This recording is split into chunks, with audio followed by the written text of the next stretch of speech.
قضى ربك ألا تعبدوا إلا إياه وبالوالدين إحسانا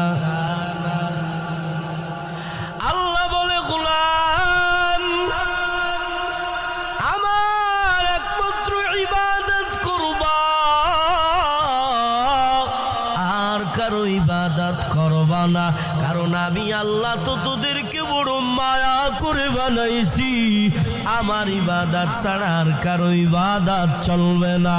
আমাকে সিজদা দিবা আর কোন কবরে মাজারে সিজদা দেওয়া চলবে কথা কয় না চলবে মাজারে যে সিজদা দেননি শিবসরে মুসলমানেরা মাজারে যে সিজদা দেওয়া চলবে নি কথা আওয়াজ নাই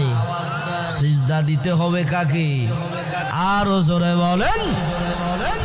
আমার মালিককে সিজদা দিতে হবে আল্লাহর ইবাদত করা লাগবে কোন মূর্তির ইবাদত চলবে না কোন বটগাছের ইবাদত চলবে না কোন আগুনের ইবাদত চলবে না কোন সূর্য ইবাদত চলবে না কোন চাঁদের ইবাদত চলবে না এই জমিন আমার আল্লাহ অতএব একমাত্র আমার আল্লাহর ইবাদত ছাড়া আর কারো ইবাদত চলবে না